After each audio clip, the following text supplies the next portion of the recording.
Get you right, Doc. What you're saying is that regardless of whatever tickets the opposition throws up, and they go up against the incumbent government, even if they win, we should not. You that are in a hurry to put it on social media, you are destroying the state. You have an interim president. Tinubu wouldn't have been president. Have they forgotten so soon? Has the Attorney General and his enablers forgotten so soon that we've saved this democracy? That, the Igbos connive with the North to cut out Tinubu. But Tinubu, as I said, it has been alleged that this case was cooked in his office. So when I look at the opposition talking about it is President Bola Ahmed Tinubu versus the Nigerians. What are the Nigerians? Until I threaten his interest. Yeah. But if you ask me, no, allow me, excuse me. No, hang on, let me finish. When you ask, I beg you. But that you want to liquidate us. if Obi and Kwankwaso had to come in and obliterate the Southern second term, the war between the Yorubas and the Igbos will go to the highest level. Says things only when they favor him. Is this not Atiku Abubakar that went to court against Jonathan in 2011 to ensure the PDP zoning formula? Hello guys, welcome back to Chaka Film. Without wasting you guys' time, there's this video I want us to watch now. This is a video of the director of Afenifere, the person of Dr. Fapauda. In this interview where he made that, and he makes, he talks on certain things that does not sit well with me, in the sense that if Peter Obi and Kwankwaso defeat Tinubu, that might lead to the Yoruba and Igbo crisis. Let me not talk too much. I want us to watch that video. But before we do that, please, guys, if you're new to my channel, please hit that subscribe button, click on the bell icon so that when I drop a new video, you will be the first to be notified. Thank you. So let's watch this video now. Somebody has to come up to say enough is enough.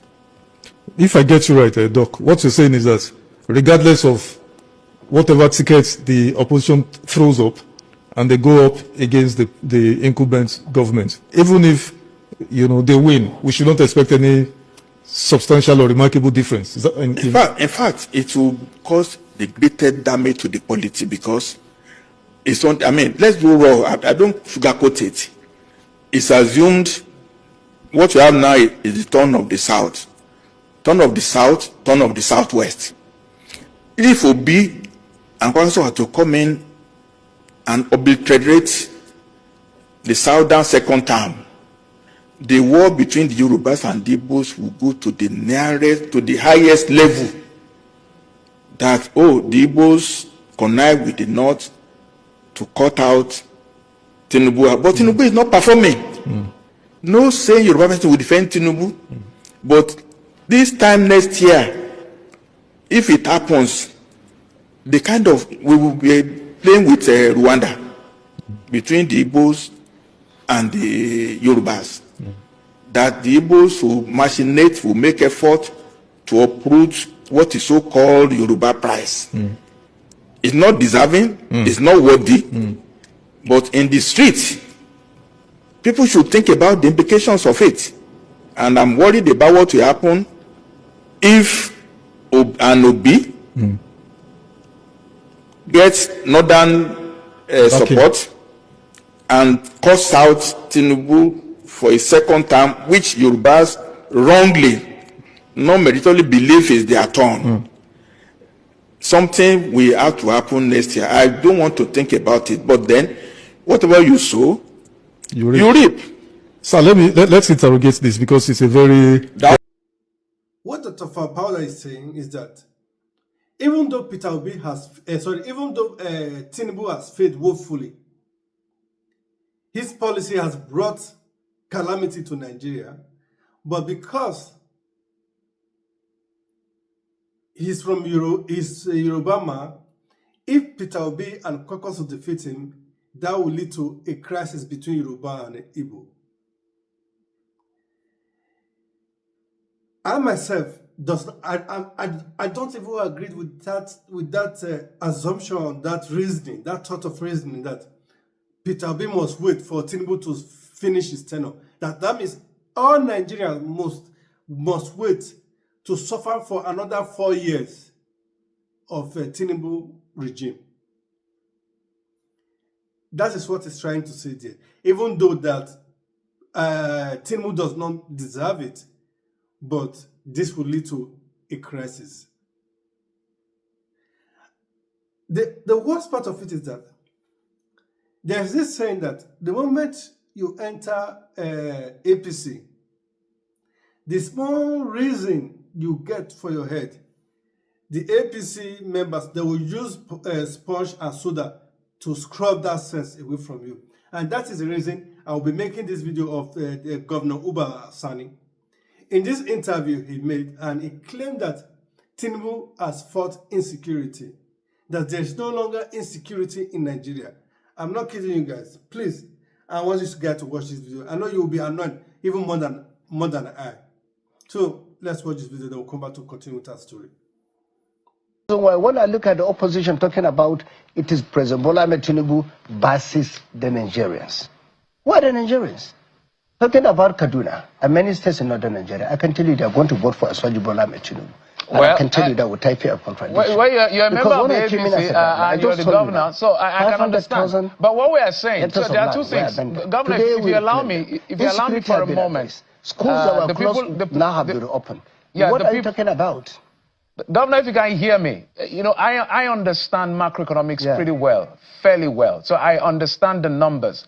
But the man on the street, the man around your state, his reality is totally different. He used to buy egg for 50 naira, now he has to buy it for 250, maybe in Lagos. That is his own macroeconomic analysis of the performance of the president, whether it's fair or not fair. That's why I'm asking you, given that fact, plus the fact that insecurity has not really, we're still struggling with insecurity, whether they will vote for President Bola Tinubu, say in the northern part of Nigeria. If you can answer that in 1 minute, sir. My apologies. They will vote for him because two reasons. You see, most of those people opposing President Bola Ahmed Tinubu, have they really come to a station and tell you this is our alternative position in education, in healthcare, in agriculture, no, because these were the people that we were together with them just yesterday. Now they came up from nowhere. Some of them have become latter-day activists. Some of them have become pro-democracy activists overnight. The people in the village are talking about, they know the identity, they know the antecedent, they know all the people we are talking about. So for me, whether there's any opposition, that's a question you would ask. The answer is no, because we haven't seen anything they have come up with that they can do better than what the president is doing in the current circumstances. That is what the common man on the street and in the villages are asking. And there's no answer. Governor.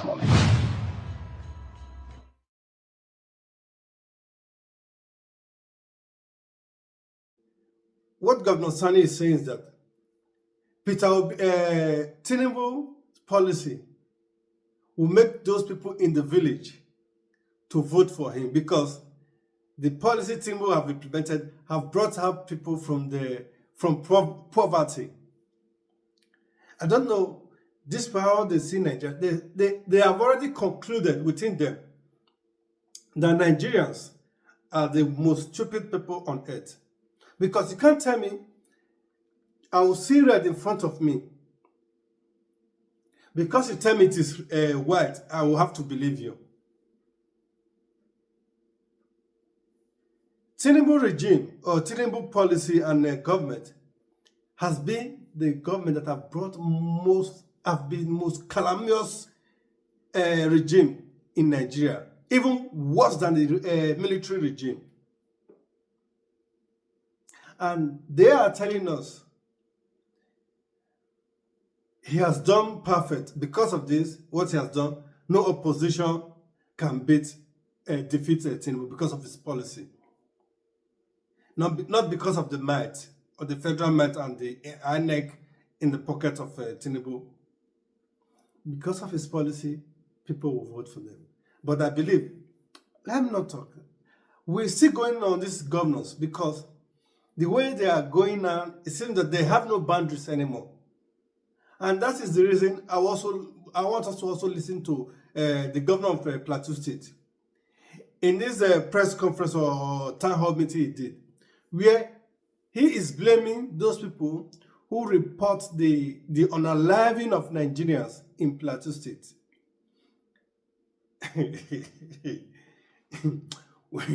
we never had it so bad like this in Nigeria. Guys, maybe you can listen to our governor. Sweetie, governor, they talk. We have never suggested anywhere that any incident should be swept under the carpet. We keep accurate data of all the attacks. But many of you that are in a hurry to put it on social media, you are destroying these things. And sometimes you put on social media what you had as a rumor. You don't know the lives you put in danger sometimes with what you put on social media.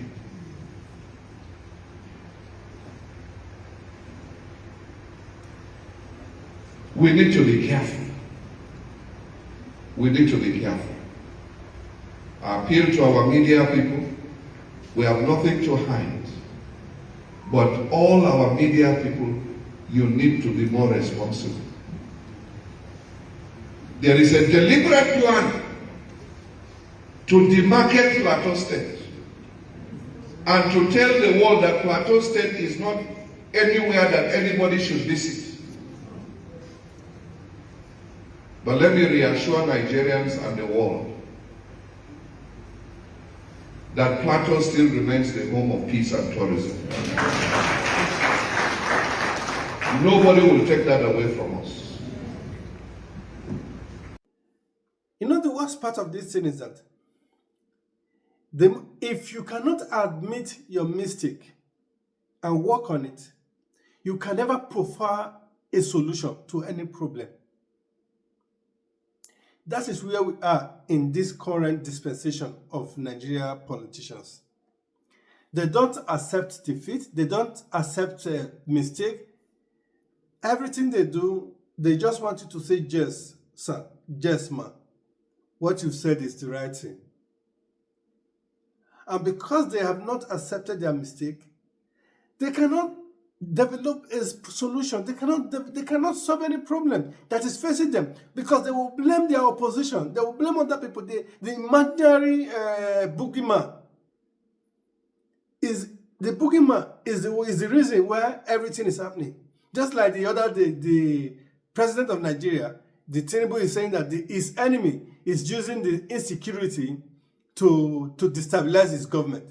You have the president, you have the power of the military. You are the chief commander officer of the armed forces of Nigeria. When you cough, all these armed forces, the military, the soldier, the air force, the navy, the sea, anyone you list, they will obey your command. You cannot command your people, you cannot command the military to fish out the perpetrator of this insecurity in Nigeria, but you blame the boogeyman. That is how it is in Nigeria. The government blame the boogeyman. The president blamed the boogeyman, because the way they continue to blame, they play the blame game. They don't have that time to now provide solution to the problem facing them. A governor is blaming people that is reporting the unaliving of Nigerians in Plateau State, rather than blame the people who are unaliving Nigerians.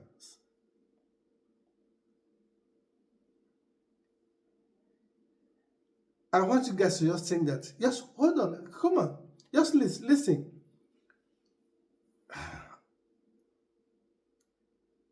That I don't even know how to even continue. Sometimes when you listen to these people, you kind of you are just fed up, because this doesn't make sense anymore. You take a database, you take a record of all the unaliving of Nigerians, but what have you done? You only have to be taking database, as if that is even something to be proud of.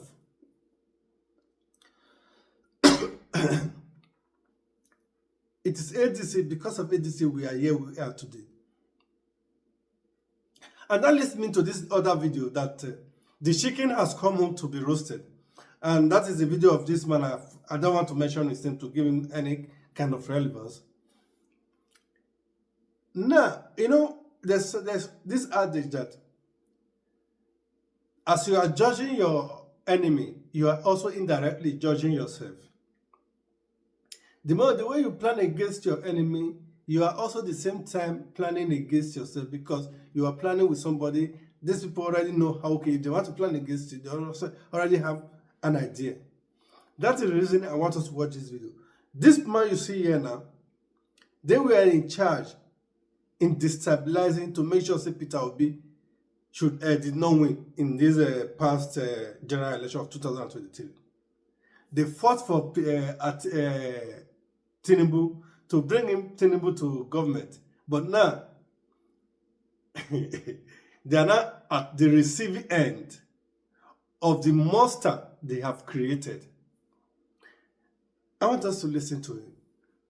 At the general election, you know that Malani was on that seat yesterday. He is there today.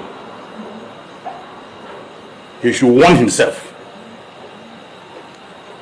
As I said, it has been alleged that this case was cooked in his office. That's all. Why must you do that? And you're leading to a party that saved this democracy, that made President Tinubu to be president. The intention was to stop that process. And then Buhari would have come in to achieve his purpose. You have forgotten so soon. If you want to steal honestly and decently. Tinubu wouldn't have been president.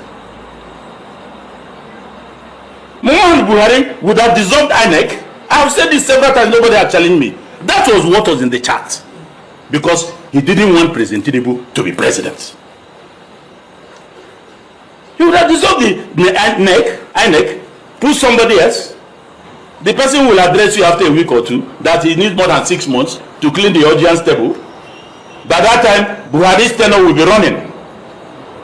And at the end of his tenure, he will achieve his purpose by using, of course, the National Assembly that was ready to apply the doctrine of necessity. You will have an interim president. Tinubu wouldn't have been president. Have they forgotten so soon? Has Attorney General and his enablers forgotten so soon that we saved this democracy? That you want to liquidate us? Even not decently and honestly. So I'm responding to him, not what is in court. INEC has filed their response that it is not true. Zeni Labour Party won so. And in fact, they debunked all the depositions by Attorney General and others that this people did not win. INEC took it in their response. I'll give you before you go, one after the other. So what is this intention? What is his intent? So that is the purpose. And I'm calling on Nigerians who want to contest election. We have no case. Now, he has fallen out of favor from the president and the APC government. They went to ADC. And now the ADC is now being destabilized because they used that to destabilize the Labour. Now they have not been destabilized in ADC. Talking of ADC,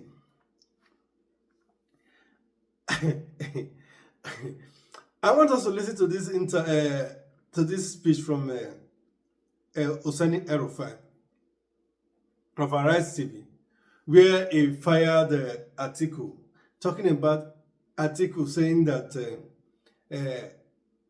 zoning is against the Constitution of Nigeria, it's against whatever you want to call it. But the same article took Jonathan or took PDP to court because at that time he believed that it was the not time to produce the president. When he favors him, it is okay. When he doesn't favors him, then become against the spirit of democracy. I want us to listen to Sani Rufai, then we'll continue with our story. Says things only when they favor him. Is this not Atiku Abubakar that went to court against Jonathan in 2011 to ensure the PDP zoning formula and his associates, MPLF, they went to court. His associates went to court. There were many court cases ensuring that they must insist. In fact, I think in one of the rulings, the court said, they can't assume jurisdiction and give a decision, but they acknowledged the fact that PDP had the zoning arrangements. So then, when he was going to court, when he was pushing then against Jonathan, zoning was not self-defeating, Abi. When he left Olusegun Obasanjo in 2007, that Jagaban zoned, what is it called, to the north for him, and he ran in that election, correct him if I'm wrong, against Umaru Musa Yar'Adua. Zoning was not a bad deal then. When they finally got their way in 2015 with the APC, and they said, because Jonathan reneged on the term, they were going to punish him. And they zoned the ticket to the APC in 2015. Zoning was good then. When he came back in 2019 to the PDP, and after they had cried, PDP has suffered from all he did in the last election, and they zoned the ticket to PDP then in 2019, zoning was good then. But when his own ambition holds sway, and people were saying, after zoning in 2019, they should zone back to the South 2023. He said, no, zoning is not good then, and he scattered the zoning agreement. I ask, please, prove me wrong. Fact check me. I don't talk without facts. Go ahead. I like to talk with empirical facts. That's why they call me a man of facts. And please, bring your heat on. I'm ready. We are saying these things to save this country. On the 2nd of December 2010, zoning, we have been vindicated, Atiku. Former Vice President Atiku Abubakar has described last Tuesday's judgment a great victory for honesty and integrity and rebuke against arbitrariness. He reiterated that President Jonathan's decision to contest 2011 would send wrong signal to group and organization that painstakingly developed the constitution and ground rules to set operational guidelines. This was why they were fighting in favor of zoning.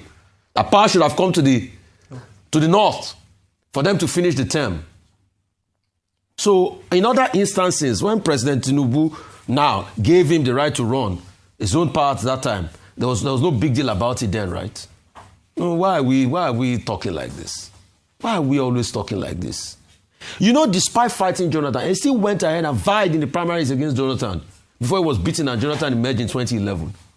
Zoning was good when Atiku is fighting, when Atiku is on the ballot, when he wants to get it. Zoning is when zoning doesn't favor him, zoning is bad. Yeah. When zoning favors him, zoning is good. When it doesn't favor him, zoning is bad. Before I leave you guys, because I don't have anything to add to that anymore. Before I will leave you guys, I will leave you guys with this interview of Sani and Oshomole. You can see when all these politicians, when they leave their comfort zone and they are not being grilled by somebody who they cannot control, you see how they lose their comfort. They lose their focus. They cannot even see Oshomole. See Oshomole is losing himself.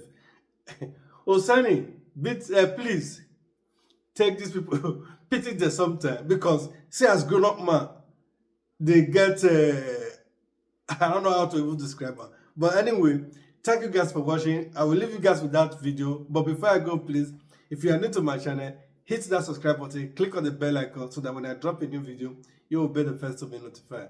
Thank you very much. Bye-bye. I mean, you see, those mischief has been killed by this amendment. There are a couple of other things that have been done. Senator. So focusing on one thing is not fair enough. Senator. Yes, sir. I mean, you see, I'm happy we have started on a good note. But you know, we'll normally have our fights, and we're never going to stop fighting because we are fighting for a better Nigeria. Senator, all these things you said, it's not that people are just talking. Your fellow Senator Ireti Kingibe alleged that the Electoral Act was altered behind the scene, claiming that the version signed into law is a fraudulent departure for what the stakeholders agreed upon.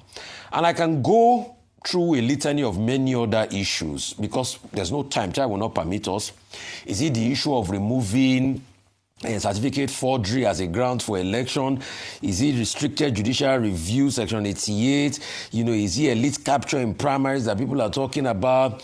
Is it financial barriers for grassroots? I mean, there are many issues like that. So we can go over all of them. But I want to ask you one critical question. That is not correct. With due respect, Rufai, you ask for empirical evidence. Read the section of the Electoral Act that say all of those things that you read out.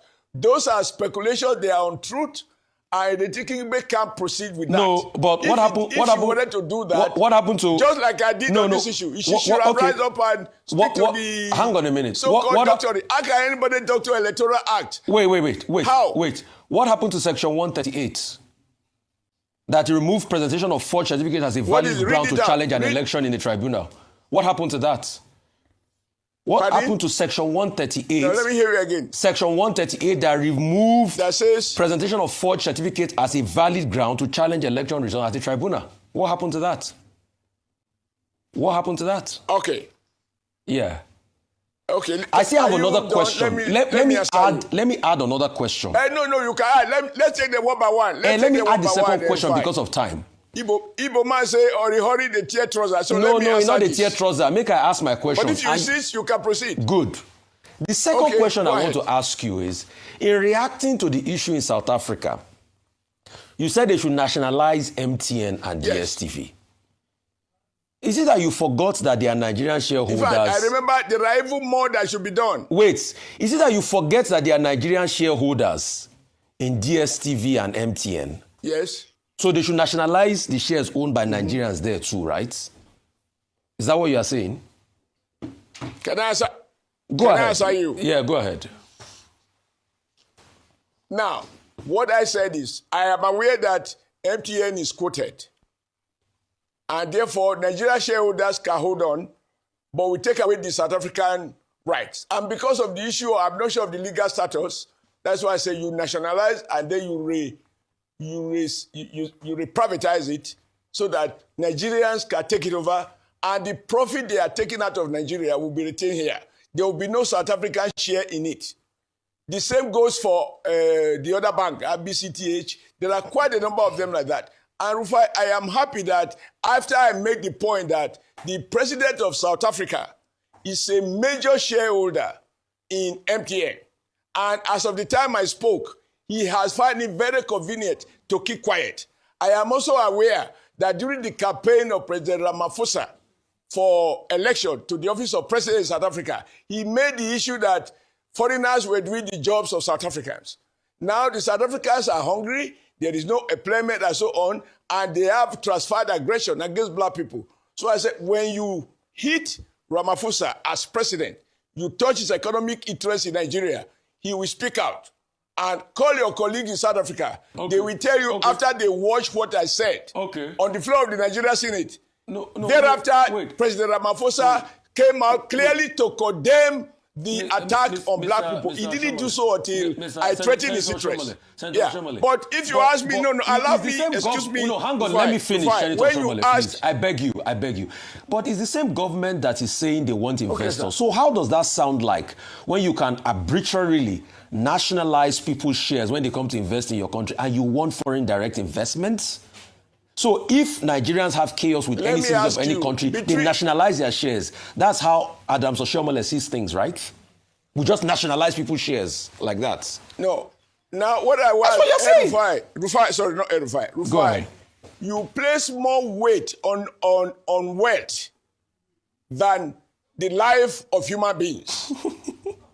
If anything leads to the death of Nigeria, what is the value of wealth to the dead?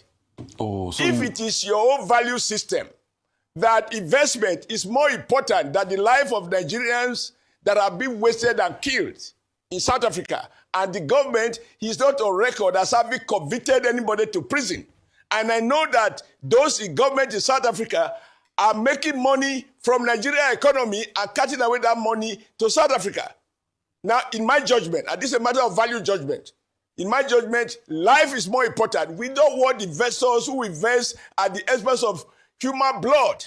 If you need Nigerian blood to service and you do not care about Nigerian human blood, because you want to attract investors. I will say, even in my poverty, I value my life. Okay. If in your own case you value investment, etc. But you are wrong. You are wrong to say if we wait. No. Yes. Mr. Ashome, why don't we nationalize the wealth of all Nigerians rich men because people are dying in the north? Okay. How does that argument sound? Why don't we nationalize the wealth of all Nigerian rich men because people are dying in the north and we've not been able to solve insecurity? Senator, let's start by that. Before we go. All right. Senator, please, let me ask you this question. That's your problem. About nationalization. Even Starmer. No, you can't ask 4 questions with an answer. No, you are not talking to a deaf man. You have 3 questions you have not allowed me to answer. Okay, go ahead, please. You have obligation to listen to the person you have dragged out to come and question. Senator Adams, please go ahead. Rufai, this is to you. Rufai, this is to you. Yes. This is to you. Yes. Please go ahead and nationalize. That is not my problem. I do not belong to the excessive free market people. But you are comparing like with your like. But I ask you the question, Rufai, is human economy worth or foreign investor, foreign dollar more important than the life of a Nigerian? Answer the question. When a country, for the first time, they kill Nigerians, they got away with it. Second time, they riot, they kill Nigerians, they got away with it. Third time, they kill Nigerians, they got away with it. Under Buhari, there was an agreement. They broke it, they are killing Nigeria. Nobody is in prison for murder, extrajudicial murder. You are talking about law. Is there no law protecting the life of foreigners who live in your country? Even if they were there illegally, there are legal ways to repatriate them, to deport them. Excuse me, what is money to the dead? If you are a slave of wealth, if you are a slave of foreign investor, even if that investor is blood-soaked and he feeds on Nigerian blood, and you are happy with that because you want the dollar by all means, Rufai, you and I, we do not belong to the same school, and we do not share the same value system. Money is not everything for me. Whatever you want to, if you want to trivialize it and compare like with your like, compare banana with oranges, it's your choice. But I am clear, Nigerians know where I stand. And I'm happy that Nigerians in South Africa, they are happy that somebody spoke for them. And even the South African president, after I spoke, and I accused him of doing nothing, and that he will go on his knees to beg, when we hit him, he has made a broadcast condemning the attack, which he didn't do before I said it. So Senator, I have no regret whatsoever. All right, Senator, thank you so much for your time with us. Hold on. Senator, no. Senator, I wanted to ask you, this talk about